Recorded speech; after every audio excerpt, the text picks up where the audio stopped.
Hello, everyone, and thank you for joining me for another restful episode of true, scary stories to help you fall asleep. Today, we're going to be reading true Thanksgiving horror stories. I hope you enjoy them.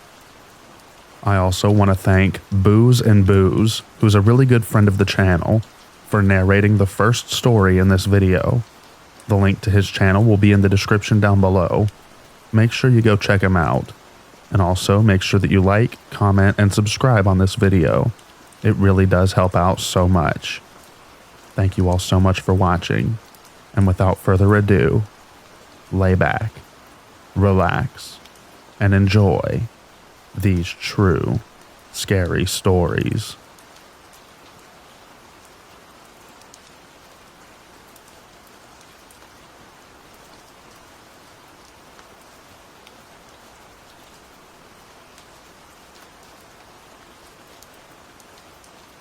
This one's fairly mild, more bizarre than anything.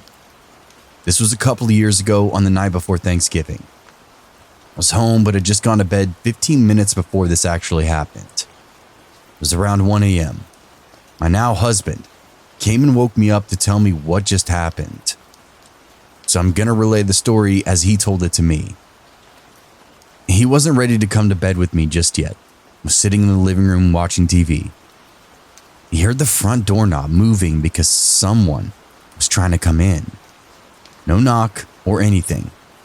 Just literally tried to come inside. Our door was locked, so the person was obviously unsuccessful. He peeked out the window and saw a silhouette. And after they'd walked about halfway down our walkway, he opened up the door slightly. It was a young girl, maybe in her early 20s. He said something along the lines of, hello, do you need help? She turned around to look at him and completely fell, busted her ass because it was icy out. She seemed quite possibly drunk and not talking clearly and unsteady. She said she was okay and then said, "Oh, this isn't my grandma's house." Didn't say anything else and just proceeded to walk away.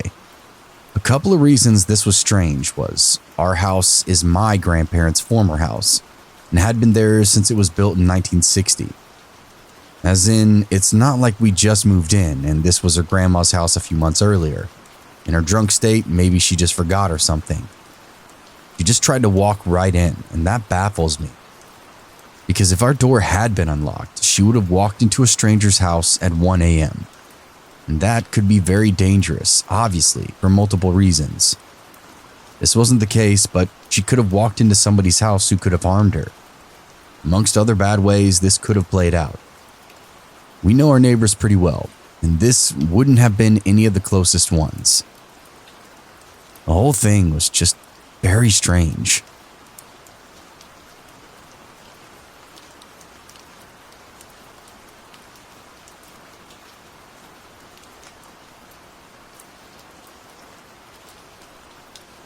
This is a weird story that happened back when I was a teenager. My grandparents had a really small farm located in a small hollow. It wasn't a commercial farm, just something they had to support themselves.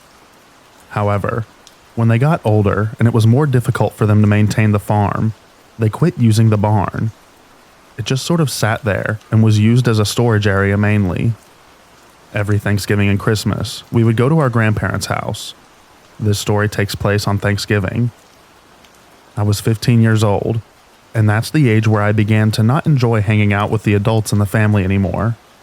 Suddenly, listening to the stories of when I was a kid or when my parents were kids was just not that entertaining anymore. We had Thanksgiving dinner early. It was about 2 p.m. Afterward, I was beginning to feel a bit antsy. I let my parents know that I was going to explore the hollow a little bit. It had been a while since I had done so.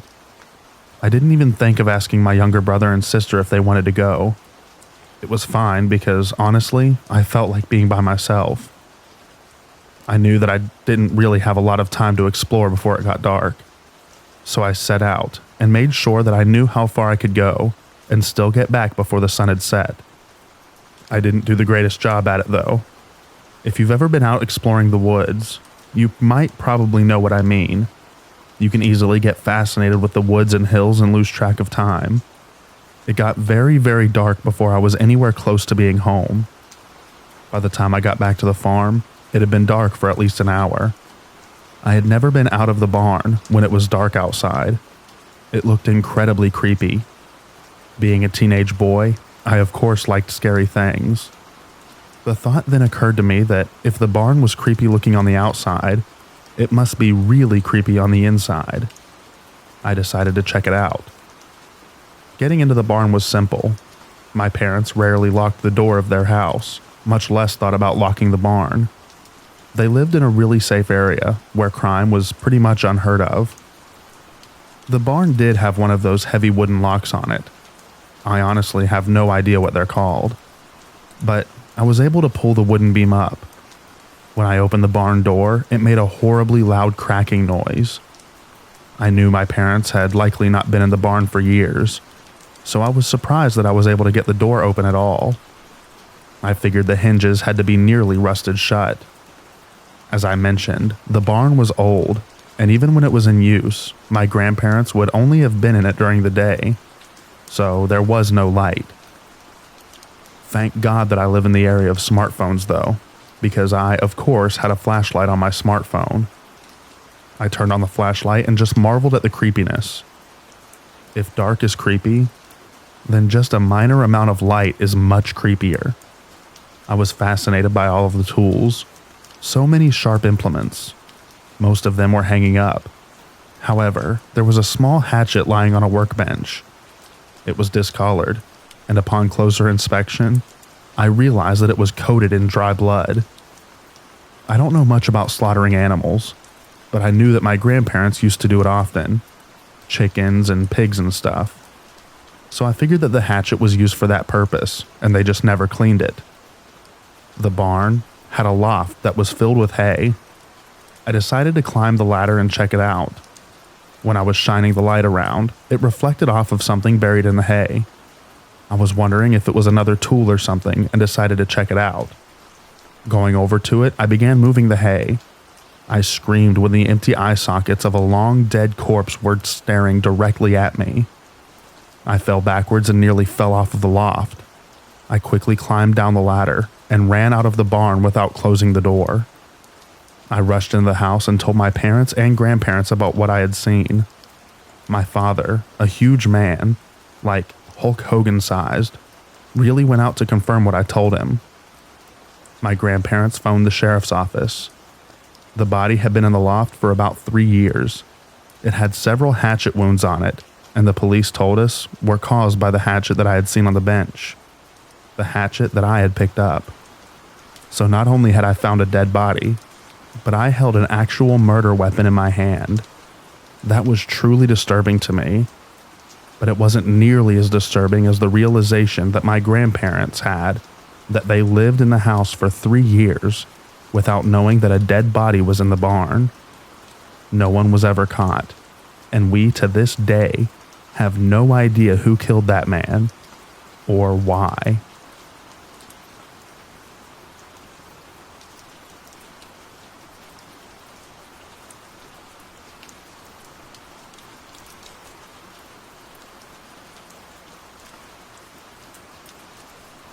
I thought that going to college right out of high school was intimidating.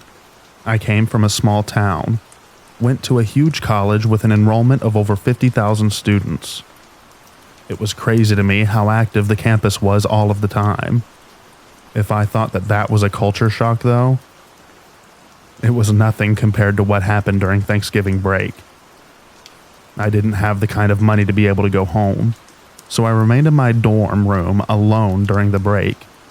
I didn't realize that this also had me one of the few people not only alone in the dorm building, but on the entire campus. What had so recently been just a metropolis of people became a barren wasteland. If the loneliness wasn't enough, a snowstorm hit the night before Thanksgiving. I recall waking up in the morning at about 7 a.m. and looking out across a completely barren and desolate campus.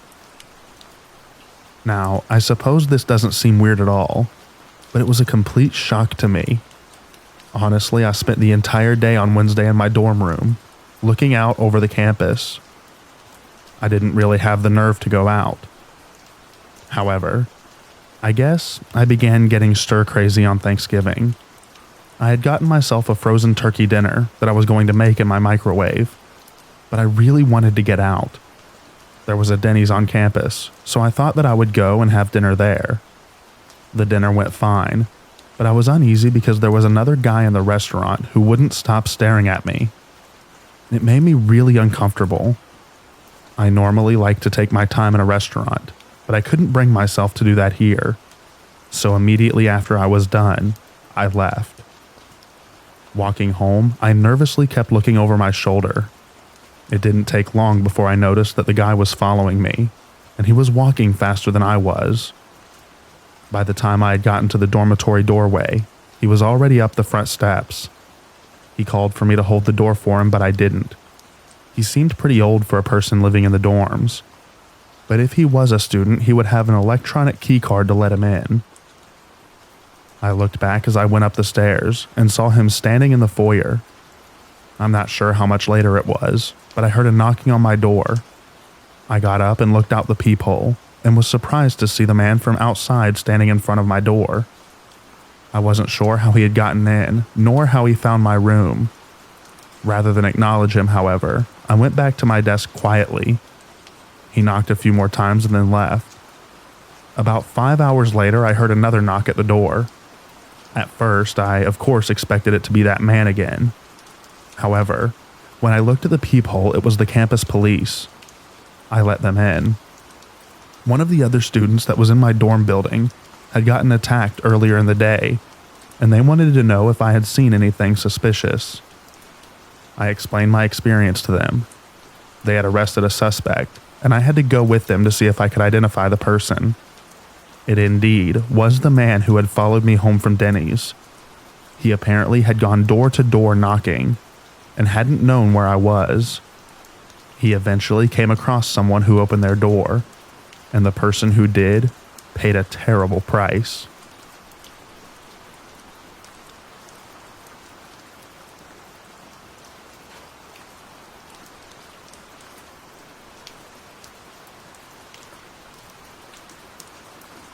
I want this story to be anonymous, so I'm not even going to tell you where it happened. What I do have to tell you is that the city it happened in has a really large Thanksgiving Day parade every year. I'd never been to one of them before, but I always watched it on television. I went ahead and decided to go one year. I couldn't find anyone who wanted to go with me. None of my family or friends wanted to spend Thanksgiving standing in the cold, I guess. By the time I had gotten to the parade route, it was already packed. I was worried whether or not I would be able to see that well. I'm not particularly tall, but I was able to find a spot behind another group of people that gave me a pretty good view of the parade route. I hadn't been there very long when I noticed someone who for some reason just caught my eye. I can't say there was anything unusual about him really. He was rather big, a little unkempt, but there was just something about him. I, in fact, found myself continuously looking over at him. A few times that I was looking at the man, he caught me looking. As most people do when they're caught looking at someone, I quickly looked away each time. But even so, my curiosity got me to eventually start looking in his direction again. After a while, I could tell that he was getting annoyed. I resolved to try harder to not look at him, but that just made it worse. After a while, I looked at the man again and noticed that he was closer to me than he had been before. I didn't think about it at first because we were in a big crowd watching a parade. People moving around in the crowd were in no way unusual. But the more I glanced over at him, the closer and closer to me he kept moving. He was doing it casually though, making his way around other people. He was definitely coming in my direction. To test and see what he would do, I made my own way through the crowd, towards the back of the sidewalk. I glanced at him and he immediately switched course to keep coming towards me. I was convinced that he was coming at me, and I was mildly alarmed. However, I kept telling myself that it wasn't anything to worry about. I was in at a parade with thousands of people. If the guy was going to try and hurt me, he would get caught pretty quickly. I guess that's the problem with assumptions, though. They really don't take all possible scenarios into account. The man did make his way over. There was only one person separating us when he stopped and went back to looking at the parade. I relaxed a bit, but when the man separating us moved, the guy moved up against me. I was about to move before I felt something sharp against my back. He had a knife, and probably because we were in a big crowd, he was able to hide the fact that he was holding it up against my back. To any bystanders, he looked like a normal guy in a crowd watching the parade. He asked me why I was staring at him over and over.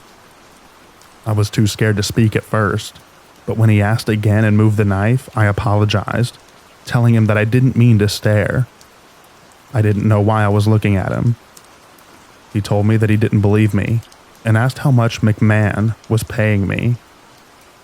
I had no idea what he was talking about or who McMahon was, but he didn't believe me.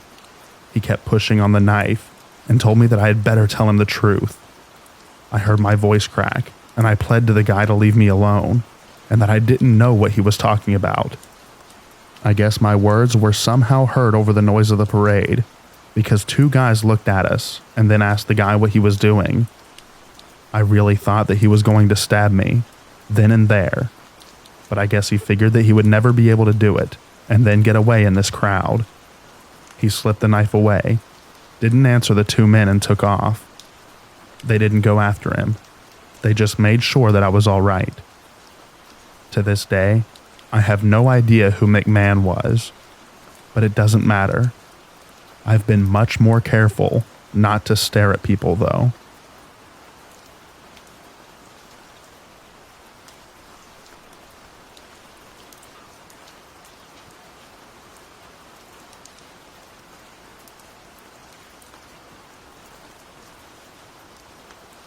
When I was around 10, Thanksgiving was hosted at my house. There was already some family drama between two of my aunts from years before. They refused to attend the same parties and never wanted to speak of the other or about anything involving my cousins. I was much older when I finally knew why. Apparently, Aunt A thought that Aunt B was trying to sleep with her husband when Aunt B denied the accusation, claiming that they were just good friends. Aunt A refused to ever speak to Aunt B again and vice versa. Anyways, Thanksgiving at my house this particular year, a truce was set and everyone was invited for dinner. Naturally, each aunt was in their separate corner with their kids, and each generally ignored one another. But there weren't any slight glances or whispered insults, so we had dinner in peace. Now the drama begins. Aunt B decided to leave the party first. She said her farewells and grabbed her kids to load them in the car. My mom, a few more aunts, and cousins went out with her to thank her for coming and being a good sport. Her eldest son, my least favorite cousin, was approached by a little girl walking his way from across the street. She said hello and asked if so-and-so was his dad.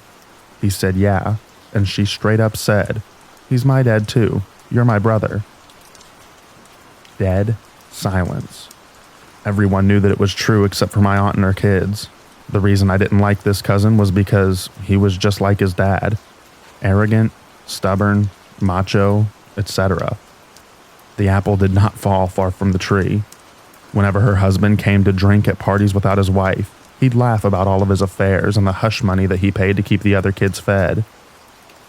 He mocked the man who was raising his kids as his own, and who knew his wife was openly unfaithful. I had no doubts that my cousin would be just as scummy when he grew up.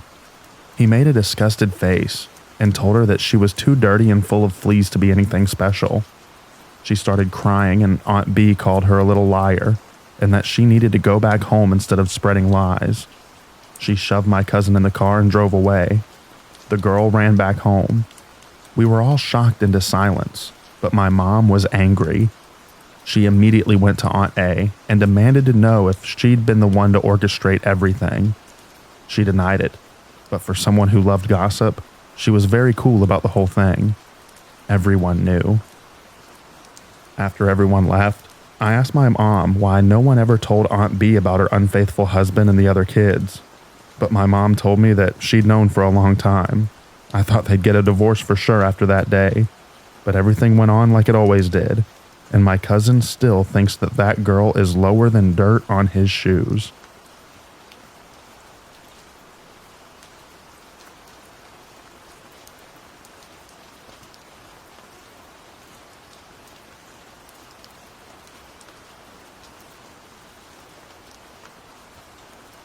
So I'm a male nurse at a large hospital in San Francisco.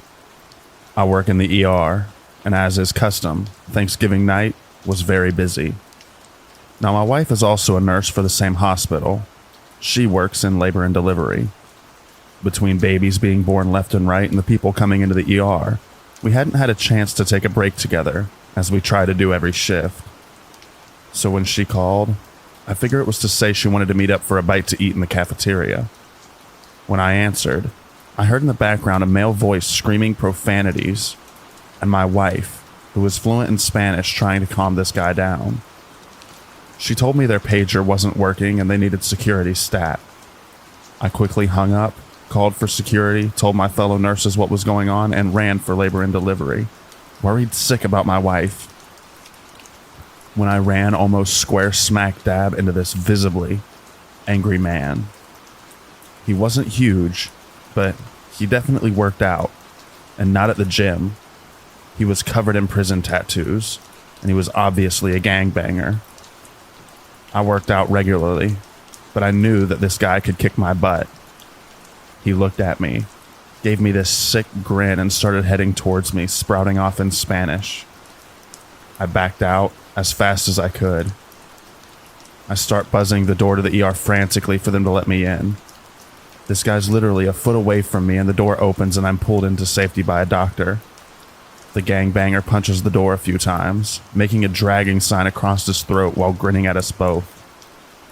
Next thing I know, the police rush in the corridor, and it takes 2 security officers and 2 cops to subdue this dude. I finally make it to my wife, who thankfully was shaken up but unhurt. She explained to me what happened. A young girl, only 14 years old, came in. High fever, vomiting, distended belly. The banger claimed he was her brother, and they needed to cut her open to get her baby. They did an ultrasound, and to their horror, they realized she wasn't pregnant, but she had bags of drugs in her stomach. It's very common for drug mules to bring over young women from Mexico carrying drugs that way. Homeboy freaked out when they informed him his sister needed emergency surgery. And no, he wasn't getting his drugs. Thankfully, the girl survived. But the sad thing is, she'll most likely get deported once she recovers. So gangbanger, who wanted to kill me on Thanksgiving night, let's never meet again.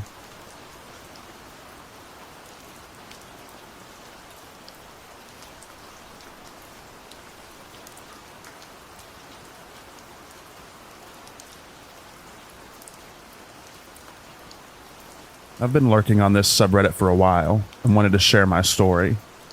It was Thanksgiving 2011, and I was celebrating at my grandparents' farm in the little town of Seville, Florida. It's north of Deland. I had way too much to eat that holiday and was about to leave to drive back to school in Tallahassee. I stopped at the one little gas station in town to fill up before getting on the highway. I had just finished filling up when a lady walked up to me. She was really ratty looking with crazy blonde dyed hair. But this is the backwoods of Florida, so no judgment. There were really kind people who looked like that in those parts. She started talking to me about her car and how it had run out of gas. She pointed to an old junker parked over near the convenience store and asked if I could possibly give her some cash to get home. I usually don't say yes to things like that, but it was Thanksgiving weekend, so I was feeling a little extra generous. I told her that I'd be happy to fill her car a little bit to get her home. When it started getting weird, she kept insisting I give her cash and that the car was so empty she couldn't drive it to a pump. I don't know why I didn't leave right there and then, but again, I was in a very good mood. I told her if she had a gas can, I would put some in it, but I didn't feel comfortable giving her cash. She kept objecting, but eventually went over and pulled a gas can from her car. I started filling it up. She put her hand on me and said, You have a girlfriend? I told her no politely. She said she wanted to pay me back somehow for the gas and asked if I wanted to come to her place. I told her no, less politely this time. She kept touching my shoulder thanking me, and then offered me a BJ behind the station. So I stopped the gas pump, got in my car, and left her there with the gas can. I called my mom a little later and told her about the creepy, sleazy encounter. She paused and asked me if this lady had ratty blonde hair and looked like she was on drugs. I confirmed that yes, that was what she looked like, and how could she have known that? This lady was apparently all over the news. She was a prostitute in town and had been at a party earlier. An exchange had gone south, and her baby had been kidnapped by a client of hers and left under a bush in town. She hadn't even bothered to call the police about the missing child until later. They were both arrested and charged. And I can provide the news stories if anyone needs proof. TLDR, prostitute solicits me for money while her child has been kidnapped by a client.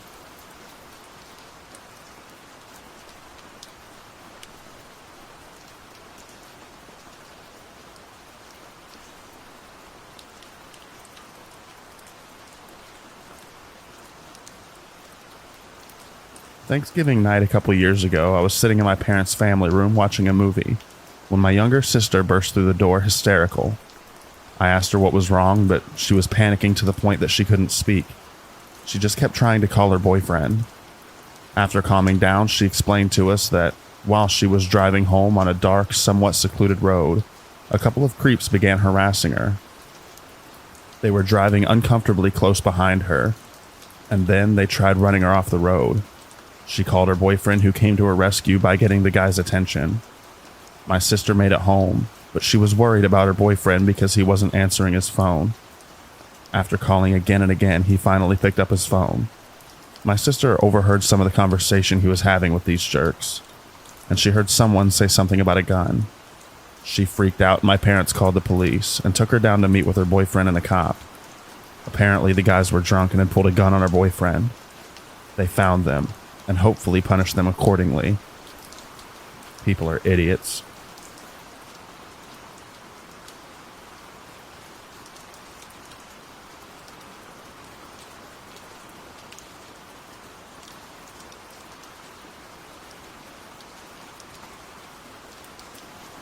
When I, an 18-year-old female at the time, was a freshman in college, I had a class with a guy who seemed very socially awkward. I can't remember how or why he got my Snapchat, but it happened. And after a couple of days of talking, that's when I knew something was up. He would Snapchat me constantly asking weird questions. It got to the point where I completely ignored him for days at a time, and he just kept sending message. The main thing I remember about this guy happened after Thanksgiving break. I lived in a co-ed dorm with 2 roommates. Of course, he lived in that dorm, but on a different floor. I remember doing laundry the day I came back, which was the last day of break and the day before classes resumed. And thank God my roommates came back a few hours before me. I had been in my room for about 20 minutes before I went down to start my laundry. When I came back up, my roommates told me that this guy had knocked on my door, asking where I was because he saw me coming back to the dorm from my car in the parking lot. He wanted to hang out, despite him and I never hanging out before, besides interacting in our classes together. Luckily, they lied to him and said I drove somewhere. They were visibly freaked out for me, and this was the first time I genuinely became scared of this guy. A couple days later, he approached me in the dining hall after I had blocked him on Snapchat. I went back to my friends at our table and told them he tried talking to me, and the next day, we made the school aware of what was happening. Nothing serious was ever done. They just said they would keep an eye on him, but things subsided after that. I'm now 22 with a fiance, and I wish I would have handled this situation differently. I was much more soft-spoken back then, and I hate thinking about what could have happened if he would have caught me alone somewhere. If something similar were to happen now, I am confident that I would call them out or be able to defend myself the moment I felt weird about it.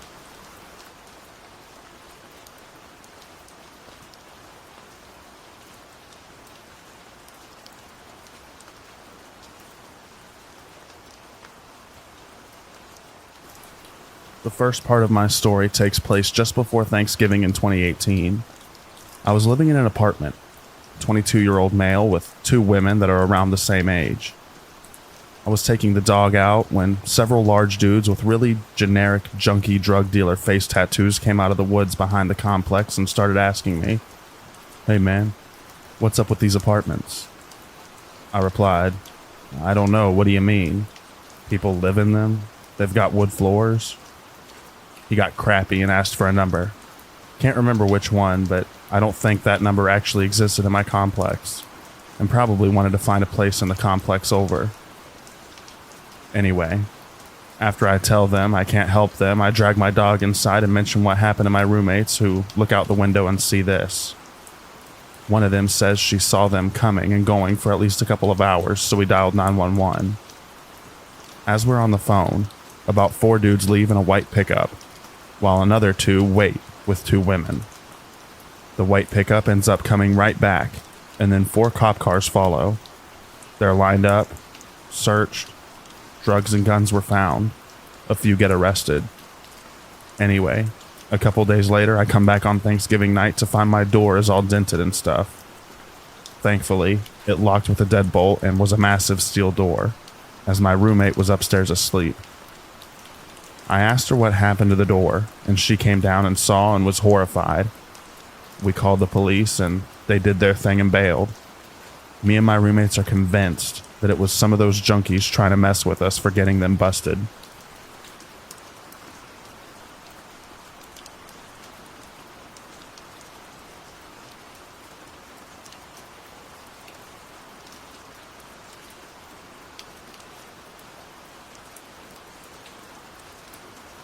This was a strange encounter.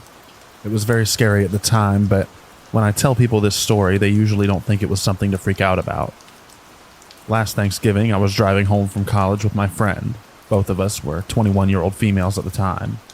I live in a very isolated part of Arkansas that requires driving through an hour of hairpin turns in the mountains. There are lots of blind turns, and the whole time you're driving on the edge of huge drop-offs with no barriers. I'm usually pretty confident driving through the mountains, but we were in my friend's car, so I was going slower than usual, driving about 5 or so over the speed limit. Almost as soon as we started the roughest part of the drive, another car was tailgating us pretty close. This was stressing me out, and as soon as I saw somewhere I could pull over, I did. I pulled over into a church parking lot, and my friend offered to drive the rest of the way, but I declined as it was completely dark and she had never driven this route before. We get back on our way, and a few minutes later I have to come to a screeching halt as their car stopped in the middle of the road. It wasn't on the shoulder at all, just stopped dead in the middle of the road. My friend is saying that they must have broken down, but can't call a tow because there's no service in this area. I immediately have a bad feeling and lock all the doors. I tell my friend to stay in the car no matter what. She's starting to get scared at this point and points out that she thinks it was the car that was following us. I can't tell, but I'm very scared at this point. It's parked right before a hairpin turn, so I can't pass it. My friend starts frantically telling me to go ahead and pass it, but I don't want to get hit by a Mack truck or fall off the mountain. I honk my horn. Nothing happens. No chance of calling for help as there's no cell service. We wait there for a while doing nothing. My friend is crying and freaking out, but I'm too scared to try and pass them. I honk a couple times and eventually a guy gets out of the car, comes around back and leans against his car just staring at us. My friend is freaking out even more and I'm just frozen. I tell her not to make eye contact.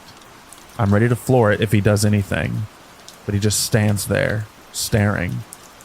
He's not checking his car or anything. I try to stay calm and pray that another car will come along soon.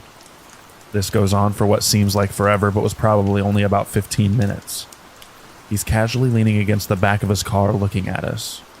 Eventually we see car lights in our rear view, and then the guy jogs to his door and gets back in his car. He speeds off, going dangerously fast. So there was nothing wrong with his car. I start driving, not wanting to cause a wreck.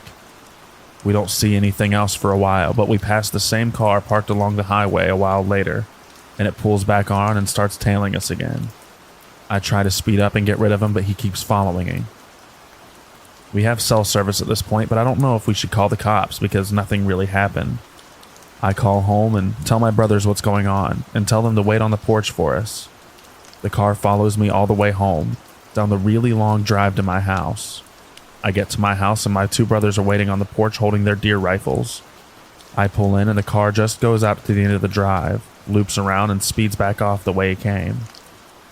We tried to see its plates, but we couldn't make them out. Me and my friend were really freaked out. But when I told other friends the whole story, they didn't even think it was a big deal.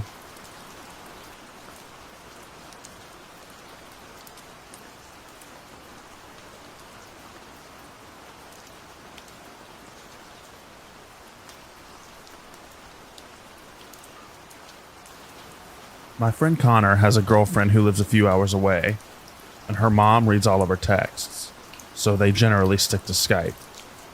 Well, after a while, his girlfriend Ellie wants to introduce him to her Skype friends. This is a group of people who met in various places across the internet, who have those awful, terrible chats that you can't keep up with. Then she introduces him to Jack. Jack is the epicenter of the group. Connor mentions to me in passing a few times over a month, and then he finally messages me one night and says, "I need to talk to you." So we talk, and he tells me what Jack's been saying. Jack is what I refer to as a liar, crazy, legit. And I estimate the odds of each of those at 50, 49, 1. See, Jack claimed to be a supernatural being, which I'd normally laugh off, except he's got a group of hapless people convinced of this. And Connor describes the group dynamics and its red flags all around for controlling behavior. And well, it's sort of my specialty, dealing with people like Jack. But Connor doesn't want to stir up trouble because he's non-confrontational. I don't have similar inhibitions. So one night, C invites me into the group chat, which is ominously dubbed The Truth. Cults have a collective belief in varying levels in something. In this case, the truth about Jack. The first thing anyone says to me is, "Did you get Jack's permission?" Every alarm bell in my system goes off. Connor and I both play dumb. Slowly, hesitantly, a few other members of the group, all strangers to me, start saying hello. Not welcoming me. Not asking me how I know Connor. Not trying to explain that the chat is kind of private. Just tentative hellos. The girl who first demanded to know if Jack gave me permission to join announces she's asked Jack if I'm allowed to stay. Connor, meanwhile, is messaging me about group dynamics. The only non-believer Connor knows of is King, who's vocal about his problems with Jack. I talk to King, who tells me the other person who doesn't believe is the girl who challenged me about entering the room. Red flag number 1. Someone who doesn't believe Jack is still the first to challenge outsiders. Cults don't appreciate outsiders. That's about when Jack arrives. He's likable, don't get me wrong. He's good at what he does.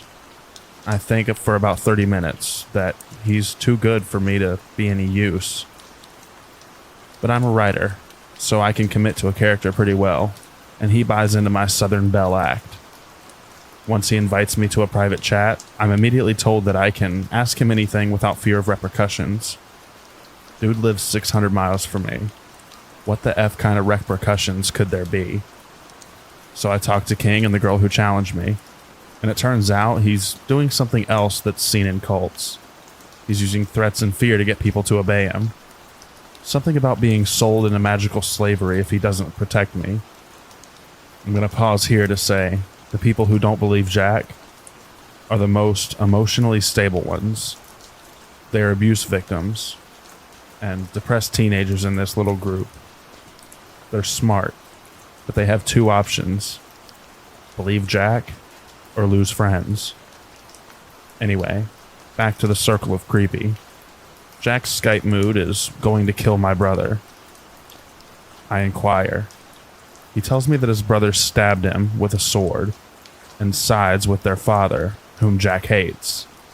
Half of this guy's lore comes from Dresden Files. For a creepy would-be cult leader, he really sucks at lying. So I mark him down for dysfunctional IRL family and possible violent tendencies.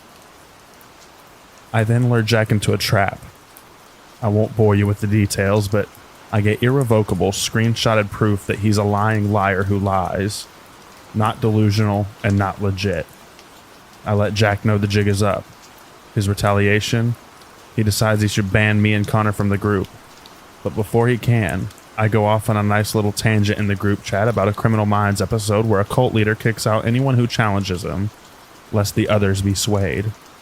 But it doesn't end there. Oh no.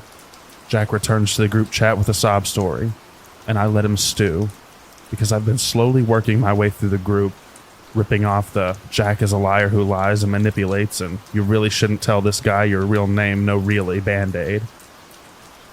I go to talk to King, who tells me that his fellow non-believer, Challenger, has a picture of Jack's ID. Because I believe in having leverage, I do some totally legal digging into this guy, who has an unfortunately unique surname. Dear Jack's mom, you should really change your Facebook security settings. Some fun facts about Jack. His little brother is a jock, better looking, mesomorph body, athletic, popular, you get the picture. Jack is none of these things. His mom stops talking about her eldest son quite suddenly. No more pictures of Jack. Not a single mention of Jack since he was 18. So I made a note of it and moved on with my background check. But then I noticed something. An arrest. Not unusual, except before the arrest date, he and his brother are equally pictured in their mom's Facebook. And then, nothing. I can't figure it out until I'm talking to Jack, distracting him and letting him talk himself in circles. I see his mood again. Gonna kill my brother. Dear God, I think, remembering that every lie holds a kernel of truth. He actually has a brother he wants to kill. I ask him why he was arrested, even though I feel it in my gut that I'm right. Assault, he says. On who? On my brother. I need confirmation on a few other things before I present the facts to the group, still called the truth, even as more members sit behind their computers marveling at the irony.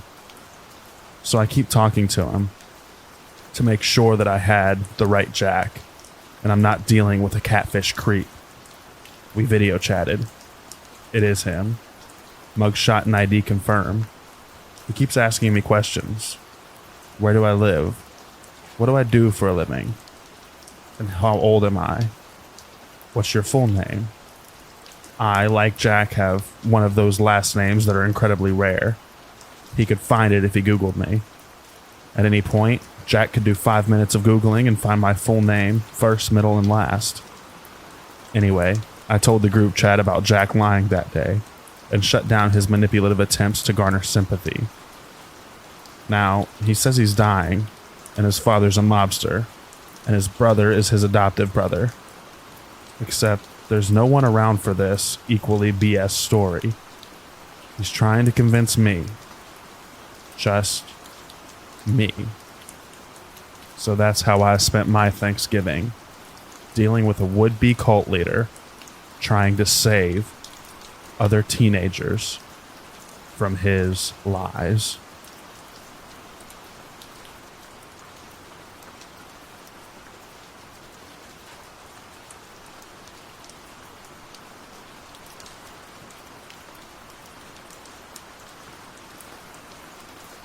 My story takes place in November of 2004. I remember that specifically because George W. Bush had just won his second term as the U.S. president. I was around 9 years old at the time. I'm 25 years old now. Yet this memory has always stayed vividly in the forefront of my mind. I can remember it like it was yesterday, and it still makes me so uneasy to think about. I've never spoken about it to anyone until now. It was a regular school day for me. It was the Friday before Thanksgiving break, and our school gave us a whole week off for it. I was particularly excited for that weekend because my parents were allowing my best friend to stay over for the weekend. It's all I could think about that day. I was a pickup student. This meant that for me to leave the school, a relative or guardian had to be on their records with a signature in order to pick me up. I was too anxious to ride the bus, and I was much too anxious to walk home alone, despite living in a friendly small town. That day, my grandma was supposed to pick me up from school. Both my parents were working late, so I was going to go to her house and my mom was going to pick me up there before work. Well, you might be able to tell where this one's going to go. By the time school was out, my grandma was nowhere to be seen. I waited in the lobby for 30 minutes. By this point, it was empty, besides the janitor mopping the lobby floor. I was getting nervous my grandma forgot to pick me up, so I went up to tell the office lady that my ride never showed up. I was a nervous kid and I didn't know what was happening. The lady was really nice. She sat me down in the office and tried to call my grandma. No luck. She tried calling my parents, who said grandma should have been there already. My mom said she reminded her this morning and would try calling her. She was at work for a few more hours and couldn't come get me yet. It was probably 4 p.m. at this point. I had been at a school an extra hour and I was really scared. I was all alone with the office lady, and I could tell she was frustrated. Everyone had already gone home, and she couldn't get on with her week off because of me. At one point, the janitor walked into the office. It instantly smelled like cigarettes when he walked in. He stared right at me. He was a tall, husky man, long, greasy brown hair, with a bit of a screwed-up face and lopsided nose. That was the first time I had ever seen this man. I never had seen him around school before. Considering the small town I was from, it was weird that I didn't recognize him. His presence instantly made me nervous. I'll never forget what he looked like. He struck up a conversation with the office lady. I remember this part clearly. He asked her what she was still doing here. She told him and then nodded in my direction. He looked at me intently and sat down next to me. I can still smell cigarettes to this day. "Hey kid, bet you're excited about Thanksgiving break. Bet you're excited for family time too." "Me too. Listen, your grandparents is right on the way to my house. I know her. And your grandpa too. I'd love to give you a ride over there. I know right where it is," he said to me. He continued, "I know it's scary to feel lost, but I'd love to help you out." He smiled at me. I looked over at the office lady. She looked gleeful that she wouldn't have to wait another hour with me for my mom to get here. She said, "Why, that would be great. My husband is waiting for me to get home now." He stood up and said, "Great." Without my permission, he grabbed my hand, pulled me out of my seat and said, "Let's get going then. Grandma must be worried about you." I shivered. I thought about what he said. He said he knew my grandpa too. I didn't have a grandpa. He had passed long before I was born, and divorced my grandma many years prior to that. I sat back down and shook my head without saying anything. He looked at me blankly, and the office lady looked disappointed. He walked out without saying anything. 5 p.m. rolled around, and my mom finally showed up to get me. Turns out my grandma had forgotten to set an alarm and was sleeping the whole time. When I went to my mom's car, I saw him again in the desolate staff parking lot smoking a cig. He looked in our direction, got his truck, and drove off. The thing that gives me shivers to this day is he didn't drive towards my grandma's house. He took a left out of the school, which would have taken you out of town and towards the city, the complete opposite of where he said he was going. I never saw him at school again. I had never seen him before that. I've cried thinking over this so many times. I remember I had nightmares for years where the office lady made him take me with him so she could go home sooner. I attributed this to my development of anxiety and paranoia later in life. So, Mr. Janitor, let's not meet again.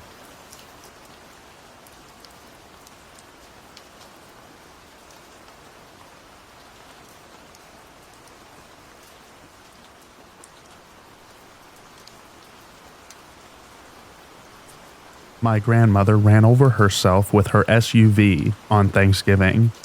I was on my way to the festivities when it happened, so I don't know the exact details, but she was getting out food from the back of her SUV, put it in neutral instead of park, and it slowly ran her over. The craziest part is that my family, who was all inside, didn't notice until they heard a bump against the house. The SUV made 3 loops before hitting the house. She ended up being fine, but now isn't allowed to go outside alone anymore on holidays. This story is now an old grandma moment in our family.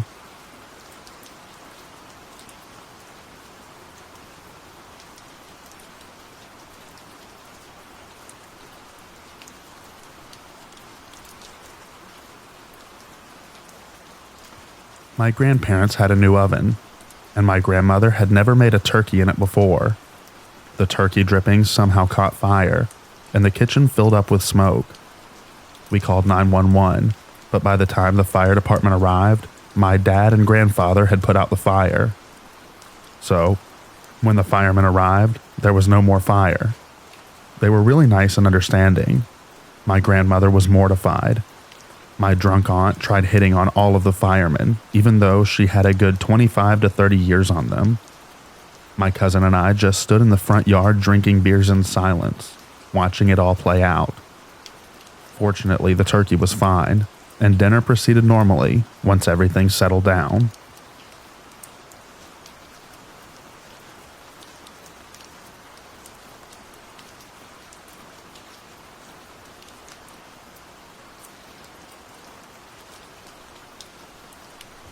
My mother and grandmother had plans to go to a restaurant last year. My sister convinces them to go somewhere else at the last minute. Of course, this means no reservations, but my sister is convinced that it'll be fine, and they might have to just wait a few minutes for a table. I live in another state, so I get to experience all of this from a distance. They end up sitting at a bar while waiting for a table, having a few drinks and appetizers. After the second round of martinis, my mother looks over and my grandmother is leaning back in her chair, completely limp and unresponsive. Everyone freaks out. Paramedics are called. Grandma is rushed to the ER. I'm 1,200 miles away when my mother calls to tell me what happened. At this point, Grandma is at the ER still unresponsive. Crazy low blood pressure and high heart rate. I'm ready to book plane tickets and rush to the airport when Mom calls back. Don't worry, everything's okay. Your grandmother just got drunk. Her blood test came back completely normal, except with a blood alcohol content of 0.24, 3 times the legal limit. She was awake now, so I got to talk to her, and she was crying. I'm so sorry, I've ruined Thanksgiving. I assured her that she hasn't ruined Thanksgiving, and that everyone is just happy that she's okay. So, my grandma is 90 years old, about 4'8" and 100 pounds. She hadn't eaten anything all day because she knew that they were having a big dinner. She also ordered another martini while no one was looking. So the second martini was actually her third. This turned into the perfect storm of really drunk grandma.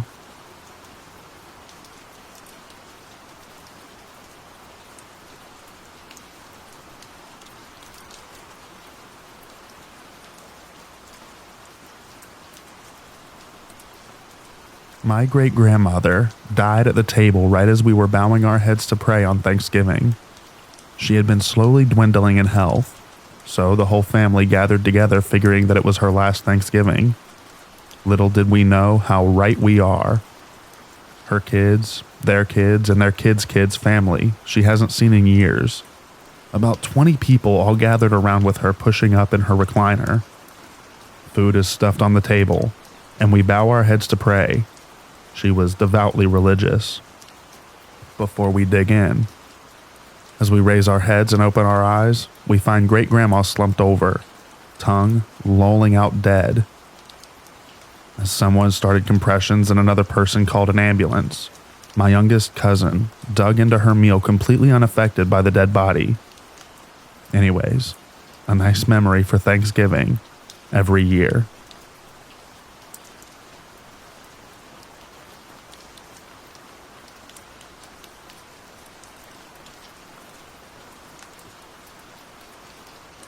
Thank you so much for listening to all of the stories in this video.